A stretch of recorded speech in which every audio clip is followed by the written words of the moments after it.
Bonjour à tous, on va attaquer le TD5 sur le graphe 7, hein, sur ce système de remplissage de silos. Donc on va avoir plusieurs étapes à réaliser, hein. On va le faire sous forme de plusieurs graphes 7, et puis un graphe 7 de coordination, hein, qui va gérer tout ça. Donc le principe, hein, c'est de euh, mélanger du produit qui est sous forme de poudre, hein, contenu en haut ici, c'est le produit P1, et puis de faire également dans la cuve de mélange primaire, donc un produit liquide, hein, composé d'une certaine quantité de produit A et une certaine quantité de produit B. Voilà. Dès que le silo, hein, qui est en bas ici n'a plus suffisamment de produits, on va lancer un processus de fabrication. Donc qui va donc ça c'est si on est sur le fonctionnement marche, et puis si le capteur de niveau bas NB est découvert, donc voilà, si on arrive en dessous, hein, de cette limite là. Également, hein, si le capteur MP indique moins de 300, donc ça il faut que cette trimipeseuse soit vide. On va réaliser 3 cycles de fabrication qui vont consister à peser une certaine quantité de produit 1 et l'emmener dans la trémie tampon, hein, qui va faire le mélange secondaire, en même temps qu'on va mélanger les produits A et B, hein, dans la cuve de mélange primaire, et puis envoyer ça dans la trémie tampon. Et puis donc voilà, cet ensemble-là, on va le faire 3 fois. Et une fois qu'on a fait ça, il faudra passer au nettoyage de la cuve de mélange primaire, hein, qui est là-haut, donc avec de l'eau plus un produit de nettoyage, rinçage, etc. Donc on va avoir un graphe 7 de conduite, un GC, qui va permettre de synchroniser 4 autres graphes 7. La préparation du mélange primaire, on va noter GPMP, un graphe 7 de préparation du mélange primaire. Et donc ça c'est dans la cuve 1 qui est ici, et puis pesage du produit P1 dans la trimipeseuse, donc ce sera le graphe 7 de pesage du produit P1, donc qui s'appelle GP1. On fera ensuite, hein, la fabrication du mélange secondaire, donc ce sera essentiellement du mélange ici. Envoyer le produit P1 et puis mélanger ici. L'ensemble de tout ça donc doit se faire 3 fois, hein, 3 fois de suite, avant ensuite de passer au nettoyage de la cuve 1. Ce sera le graphe 7 qui va s'appeler GNC1. Donc voilà, on voit 4 graphes 7, disons 4 graphes 7 esclaves, et puis un graphe 7 maître, un graphe 7 de conduite, qui va gérer tout ça. Donc il y aura à faire 3 fois, donc on mettra en place un compteur aussi dans notre graphe 7 de conduite. Alors en premier, on va lister les entrées et les sorties de la partie commande de système, et puis on établira les graphes 7 de cet automatisme.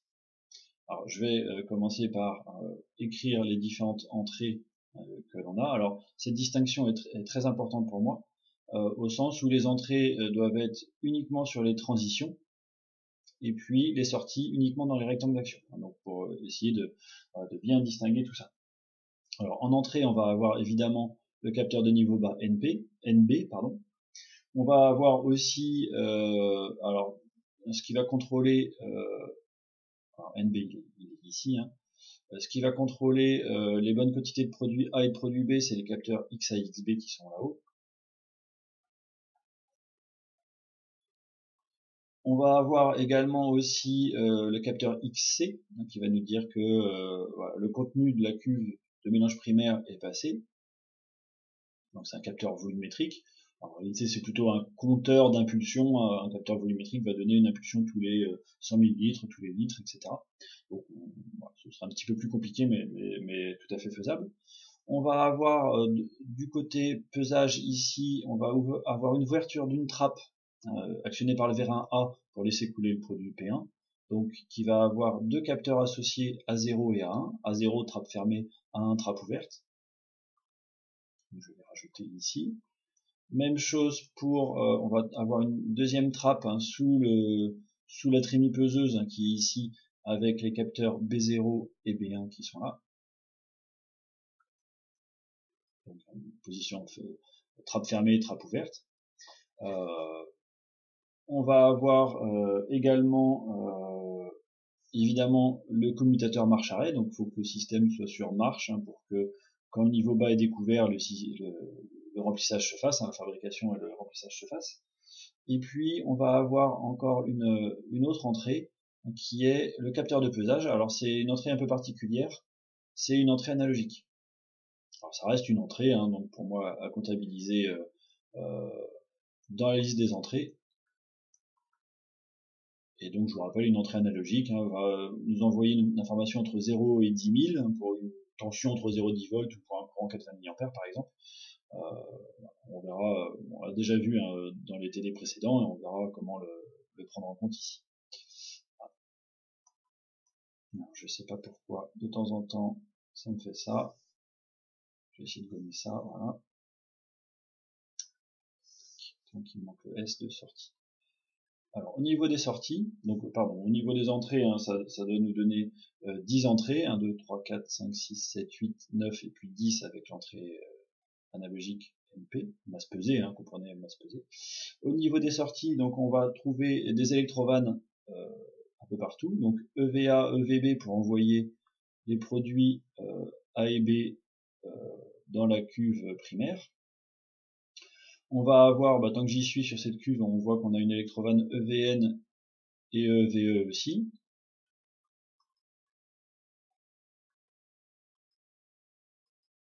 On a aussi cette électrovanne EVC et puis cette électrovanne EVF qui sont pour vider dans la trémie et tampon pour le mélange secondaire ou pour envoyer vers le réseau des eaux usées quand on est en nettoyage de la cuve, nettoyage et rinçage.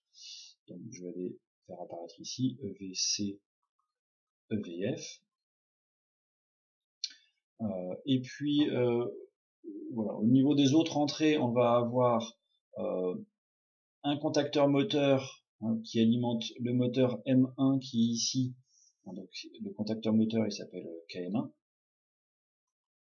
Un contacteur moteur pour le mélange dans la trémie tampon, donc c'est KM2. Un contacteur moteur pour faire tourner la bande transporteuse, le convoyeur, le tapis roulant, c'est donc KM3. Je crois que j'ai presque fait le tour. Alors il y a aussi des voyants supplémentaires qui ne sont pas représentés sur le schéma du système. Donc c'est V1 à V4 qui vont nous indiquer que on est en cours de préparation du mélange primaire, ou en cours de pesage, ou en cours de fabrication du mélange secondaire, ou en cours de nettoyage. D'ailleurs le voyant V4 sera un voyant clignotant, ça c'est indiqué tout à la fin du texte. Donc au niveau des sorties, si je ne me suis pas trompé, ça va faire 18 sorties. 5, 6, 7, 8, 9 et 4, 13. Oups, j'en ai oublié quelques-unes, pardon. J'ai oublié les commandes du vérin A et du vérin B, qui sont A-, A+. Donc A+, pour faire sortir la tige du vérin A et donc fermer la trappe, A- pour faire rentrer et donc ouvrir la trappe, et puis B+, et B-. Je vérifie que j'en ai pas oublié. J'ai peut-être pas écrit, voilà, c'est ça, c'est EVD que j'ai pas entouré ici, donc que j'avais également oublié. Et normalement ça fait bien 18, 4 et 3, 7, 10, 14 et 4, 18. Voilà. On va passer maintenant au graphe 7. Alors on pourrait l'envisager sous deux angles, c'est-à-dire commencer par plutôt voir le graphe 7 de conduite, puis faire les graphes 7 esclaves, les 4 graphes 7 esclaves, ou alors, là j'ai plutôt préféré commencer par les graphes 7 esclaves. On aura peut-être plus une vision d'ensemble pour la création ensuite du graphe 7 de conduite. Et les deux approches se tiennent. De toute façon, il faut faire des allers-retours, revenir sur le graphe 7 de conduite si on commence par ça, qui correspond en gros à ce qu'on veut faire globalement, mais je suis parti plutôt sur créer d'abord les graphes 7 esclaves. Alors, on va commencer par le GPMP, donc graphe 7 de préparation du mélange primaire dans la cuve 1. Alors là, j'ai plus le schéma, mais vous avez le texte qui est assez précis, un cahier des charges qui est assez précis. Donc, on va commencer à l'étape 10, ce graphe 7 là. Donc, on va commencer. Alors, on n'a pas pour l'instant les conditions de démarrage. Ça dépendra du graphe 7 de coordination, graphe 7 de conduite. Donc, on ne sait pas quand il sera lancé. Il sera lancé par le chef d'orchestre, le graphe 7 de conduite. En premier, on va ouvrir l'électrovanne EVA pour faire couler le produit liquide A jusqu'à ce qu'on ait la bonne quantité, la quantité voulue, c'est-à-dire XA. On va par-dessus envoyer le produit B et puis on lance l'agitation par le contacteur KM1 en même temps. Donc le produit B va couler jusqu'à ce qu'il y ait la bonne quantité contrôlée par le capteur XB. Ensuite, on va mélanger pendant 15 secondes. Vous voyez, chaque item ici fait apparaître une étape, tout simplement. Donc on mélange pendant 15 secondes, donc à cette étape 13. Ensuite, on doit vidanger par électrovanne EVC, donc jusqu'à la bonne quantité XC, et l'agitation de la cuve est maintenue pendant la vidange. Donc c'est pour ça que j'ai remis KM1 ici. Donc EVC jusqu'à XC. Donc là, on a fini la préparation du mélange primaire. On va avoir une étape sur les graphes 7 esclaves, c'est pas la seule façon de faire, mais c'est vraiment la meilleure, la plus nette, etc. Donc on va avoir une étape qui va nous signaler, qui va signaler au graphe 7 de conduite que ce travail est fini. Et donc on aura une transition qui dépendra également du graphe 7 de conduite, qu'on remplira une fois qu'on aura fait le graphe 7 de conduite. Donc dans ce cas-là, quand le graphe 7 de conduite aura pris en compte la fin de ce graphe 7, on pourra retourner à l'étape initiale, l'étape 10.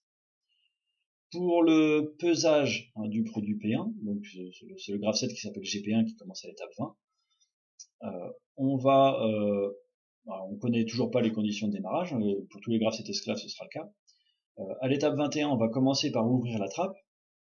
Alors ici, voilà, faut se méfier un petit peu, c'est-à-dire qu'on aurait tendance à faire à moins, on ouvre la trappe jusqu'à ce que la bonne quantité de produit soit passée. Alors ici, ce sera 5000, donc ça, ce sera aussi modifiable sur un IHM plus la TAR. Alors faudra voir comment on fait la TAR. J'ai une variable que j'appelle TAR, qui sera tout simplement la valeur issue du capteur de pesage lorsque la trémie peseuse est vide, c'est-à-dire à l'étape 20. On va voir ça après. Alors donc on aurait tendance à faire ça, ouvrir la trappe jusqu'à ce que la bonne quantité de produit soit passée. Alors ça c'est embêtant parce que cette étape peut durer très très longtemps, le temps que le produit coule. Voilà, on n'a pas idée des ordres de grandeur est-ce que ce sont des kilos, est-ce que ce sont des tonnes de produits qui doivent passer. Voilà. Donc on va pas faire ça. Alors si on fait ça, l'étape 21 pourrait durer longtemps, et dans ce cas-là, la bobine désignée par le repère A- pourrait être alimentée beaucoup trop longtemps et pourrait chauffer, voire au bout d'un moment être détruite, cramée. Donc ce qu'on va faire, c'est plutôt A-, donc voilà, on fait pas ça. On va faire A- jusqu'à ce que la trappe soit ouverte. C'est le capteur A1 qui va nous dire ça, le détecteur. Puis on va laisser couler le produit, donc c'est ce que j'ai mis comme commentaire pesé. Donc ça c'est juste un petit commentaire pour les humains, pour bien comprendre ce qu'on fait, jusqu'à ce que la bonne valeur du produit soit passée, donc 5000, TAR non comprise, ce qui est indiqué dans le texte, vous voyez, TAR non comprise ici. Donc on va prendre en compte cette TAR, puisque la valeur de MP n'est pas forcément exactement nulle lorsque la trémie peseuse est vide. Alors cette TAR, justement, comment on en tient compte? Eh bien, à l'étape 20, lorsque la trémie peseuse est vide, je prends la valeur de MP et je la stocke dans TAR. Donc je fais appel à une variable intermédiaire qui va stocker cette valeur lorsque la trémie peseuse est vide. Donc maintenant, je peux bien avoir 5000 plus la valeur initiale qui n'était pas forcément exactement 0. Et donc il faut que MP dépasse cette valeur, alors, pas strictement égale, bien sûr, puisque la valeur de MP ne va pas évoluer de 1 en 1 dans l'automate.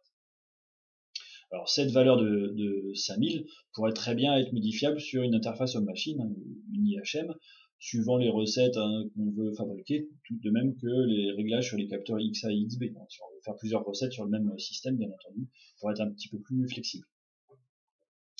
Une fois qu'on a fait ça, donc on a pesé la bonne quantité de produit, on va refermer la trappe. Alors, on suppose que la fermeture de la trappe est relativement rapide et qu'il n'y a pas beaucoup de produit qui va couler pendant ce temps-là, ou alors c'est tout simplement pris en compte dans la consigne de 5000. Donc on a fermé la trappe jusqu'à 0, et là on a fini le pesage. On va coordonner la remise en étape initiale à l'étape 20, qui dépendra encore une fois du graphe 7 de conduite. Il pourra retourner à l'étape 20 quand le graphe 7 de conduite aura bien pris en compte la fin de ce graphe 7. On va passer maintenant aux autres graph sets, donc la fabrication du mélange secondaire. Alors ce graph set là, il commence à l'étape 30, il va être un petit peu plus long, mais pas beaucoup. Donc ici, alors, je me rends compte que ouais, il va y avoir un petit souci peut-être au niveau de la tare justement. On va voir ça. Bon. Donc on commence à l'étape 30, on n'a pas les conditions de démarrage. On commence par mettre en route le mélangeur, mettre en route la bande transporteuse et puis ouvrir la trappe en même temps. Alors de même que tout à l'heure, on laisse pas B- jusqu'à ce que la masse pesée soit inférieure à 200. On ouvre la trappe jusqu'à ce qu'elle soit ouverte, puis on passe à une autre étape, ce qui évite de faire chauffer la bobine du distributeur pneumatique qui alimente le vérin qui fait manœuvrer la trappe. On va ouvrir jusqu'à ce que MP soit inférieur ou égal à 200. Alors, vous voyez, là j'ai un petit souci simplement, c'est que on aurait eu envie de mettre MP inférieur ou égal à 200 plus tard. Le problème, c'est que pour le graph set précédent, le graph set de préparation, de pesage, pardon, on met MP dans tar, donc on réinitialise la tar à l'étape 20, et en fait on sera déjà à cette étape 20, donc la tar voilà, conviendra pas, donc il faut corriger le texte, je barre cette partie-là. Il y a un petit souci, c'est quelque chose que j'ai voulu rajouter cette année et j'avais pas bien réfléchi, ça va poser problème. Bref, donc on reste simplement à MP inférieur ou égal à 200, donc quand la trémie peseuse est vide. Ensuite, on referme la trappe, tout en maintenant le mélange dans la trémie tampon du mélange secondaire, et puis en laissant tourner la bande transporteuse, donc jusqu'à ce que la trappe soit fermée B0. Puis on laisse le mélange se faire, et puis la bande transporteuse en fonctionnement pendant 3 secondes. Donc le produit qui est tombé au début de la bande transporteuse doit bien être acheminé jusqu'au bout, donc, que le produit tombe bien dans la trémie de mélange secondaire. Ensuite, on poursuit l'agitation pendant 20 secondes. On peut aussi imaginer que ces temps pourraient être largement changés. Si c'est pas 20 secondes, si on a envie de mettre 40 secondes, 40 secondes, c'est pas un souci. Puis on va ouvrir l'électrovanne et qu'on va maintenir ouverte pendant 5 minutes. Et on laisse l'agitation pendant ce temps-là, de manière à ce que le produit reste pas collé sur les pales de l'agitateur. On aura, comme sur les deux autres graph sets, une étape de fin, donc avec seulement un commentaire. Ça c'est juste un commentaire pour les humains, pour bien comprendre. Voilà, j'arrive toujours pas à faire des traits droits. Que le graph set de fabrication du mélange secondaire est terminé. Et puis voilà, on va attendre que le graph set de conduite soit réalisé pour savoir la condition pour pouvoir repartir à l'étape 30. Enfin, on peut, indépendamment du reste, préparer le graph set de nettoyage de la cuve 1. Donc on ne sait pas quand il va être lancé, encore une fois, ça va dépendre du graph set de conduite, c'est lui qui va dire quand le nettoyage doit se faire. Donc après les 3 process de fabrication, donc les trois autres graph sets vont tourner 3 fois. On va donc ici ouvrir l'électrovanne EVE et ouvrir l'électrovanne EVN, donc on envoie de l'eau plus du produit de nettoyage tout en lançant l'agitation dans cette cuve, de manière à essayer de bien nettoyer les parois de la cuve. Donc ceci pendant 20 secondes.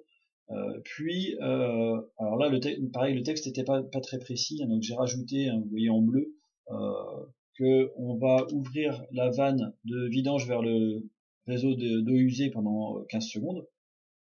Ça, c'était pas net dans le texte. Et puis, on va ensuite faire un rinçage à l'eau, donc seulement EVE, tout en laissant l'agitation se faire. Et même chose, là, le texte n'était pas très précis. Voilà, l'électrovanne EVF doit rester ouverte pendant ce temps. Donc tout ça pendant 30 secondes. Ensuite, on doit encore laisser l'électrovanne EVF ouverte pendant 15 secondes après la fermeture de l'électrovanne EVE. Donc on a une nouvelle étape avec seulement EVF et puis l'agitation toujours, de manière à ce que le produit coule bien pendant donc 15 secondes ici. Donc là on arrive à la fin du graph set de nettoyage de la cuve 1. Toujours pareil, il nous manque les synchronisations avec le graph set de conduite. Donc, pour l'instant, j'ai pas les transitions initiales et finales ici. On va pouvoir maintenant réaliser le graph set de conduite. Alors j'ai repris ici en bas, hein, dans toute la zone, les différents graph sets. Alors seulement l'étape de début et de fin, et puis les transitions qu'on a laissées de côté pour l'instant, qu'il va falloir compléter sous l'étape 10, 15, 20, 24, 30, 37 et 40, 45. Donc au niveau du graph set de conduite, commence à l'étape 0, hein, bon, peu importe. Dans quel cas on va pouvoir démarrer le système? On va démarrer si le capteur de niveau bas n'est pas recouvert. Si les 4 graph sets esclaves x10, x20, x30, x40 sont à leur étape initiale, donc ça c'est une condition, alors c'est une condition initiale plutôt sur l'état de ces graph sets. On a aussi des conditions initiales, hein, que la trappe A et la trappe B soient fermées, A0 et B0, et que la masse pesée dans la trimuqueuse soit inférieure à 300, hein, c'est ce que nous indique aussi le texte.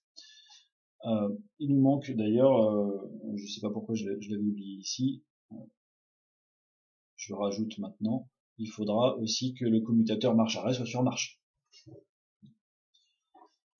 Dans ce cas-là, donc qu'est-ce qu'on veut faire, hein, quand on a le signal de départ, hein, qu'on doit fabriquer 3 fois la préparation du mélange primaire, le pesage du produit 1, puis la fabrication du mélange secondaire. On va commencer par cette étape 1, où ce qu'on veut faire, c'est justement lancer le GPMP et le GP1, donc les deux premiers graph sets. Donc on veut qu'ils démarrent. Alors comment on va faire ça? Bah tout simplement, quand l'étape 1 est active ici, je veux que ces graph sets qui étaient bien dans leur starting block, dans leur étape initiale, étape 10, étape 20, je veux qu'ils démarrent. Donc le graph set 10 va partir vers son étape 12, 13, 14, etc. On va préparer le mélange primaire. Même chose pour le graph set 20, il va aller vers son étape 21, 22, il va faire son travail de pesage du produit 1. Donc ça, je ne redétaille pas ce qu'il y a dedans, bien sûr. Pendant cette étape 1, pendant que ces deux graph sets sont en fonctionnement, je dois aussi allumer des voyants, hein, qui indiquent à l'opérateur que ces séquences sont en cours, donc V1 et V2. Et dans quel cas je vais pouvoir quitter cette étape 1? Bah, quand la préparation du mélange primaire sera finie, de même que le pesage du produit P1. Donc, comment je vais le savoir? Bah, j'ai justement des étapes les étapes 15 et 24 qui sont des marqueurs, hein, qui m'indiquent que ces deux graph sets sont finis. Donc quand les deux graph sets sont finis, alors ils n'ont pas terminé en même temps, mais mettons que le graph set de préparation du mélange primaire s'est terminé avant, il attend l'étape 15. Quand le graph set de pesage arrive à son étape 24, les deux étapes étant actives, x15 et x24, ça devient vrai, et dans ce cas-là, on va pouvoir évoluer vers l'étape 2. Pardon. Alors bien sûr, le voyant V1 doit être allumé que pendant la préparation du mélange primaire. C'est pour ça que je vais faire appel à une action conditionnelle, une action à condition d'assignation sur le voyant V1. Je veux qu'il s'allume que si c'est pas fini, si je suis pas en étape 15. De même que pour le voyant V2, il doit être allumé que si le pesage n'est pas fini, c'est étape 1 donc, que si je suis pas en étape x24. Vous voyez, c'est deux actions conditionnelles qui permettent d'éteindre le voyant quand le premier des deux est terminé. Donc on va passer ensuite à l'étape 2, donc là ce sera lancement du graph set de fabrication du mélange secondaire.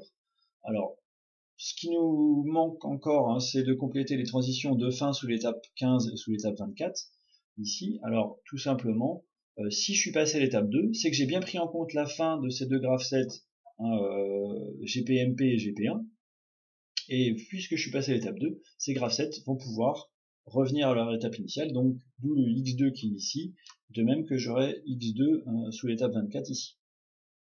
C'est très important, hein, que les graph sets esclaves attendent en étape de fin, hein, une étape à laquelle on ne fait rien, on a juste mis un commentaire, que le graph set de conduite ait évolué et ait pris en compte la fin. S'il a pris en compte la fin, donc s'il est passé à l'étape 2, c'est qu'il a bien pris en compte la fin, alors les graph sets peuvent repartir dans leur étape initiale, dans leur starting block, prêts à redémarrer quand on aura à nouveau besoin d'eux.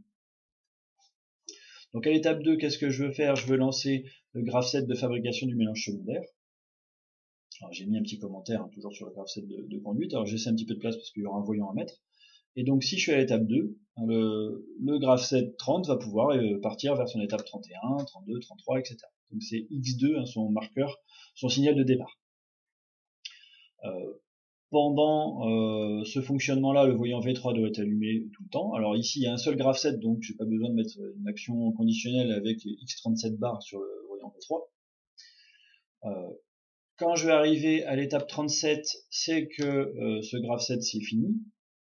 Donc je vais pouvoir évoluer vers l'étape 3. Et si j'ai évolué vers l'étape 3, j'ai pris en compte la fin du graph set de fabrication du mélange secondaire. Dans ce cas-là, il va pouvoir repartir dans son étape initiale, l'étape 30. Donc c'est pour ça que je mets x3 ici en bas.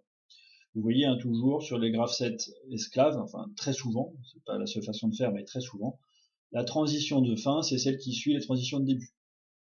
C'est assez logique, à moins que le graph set de conduite ait évolué pendant ce temps-là, on ait un signal de départ, mais que le signal, la prise en compte de la fin soit plus tard.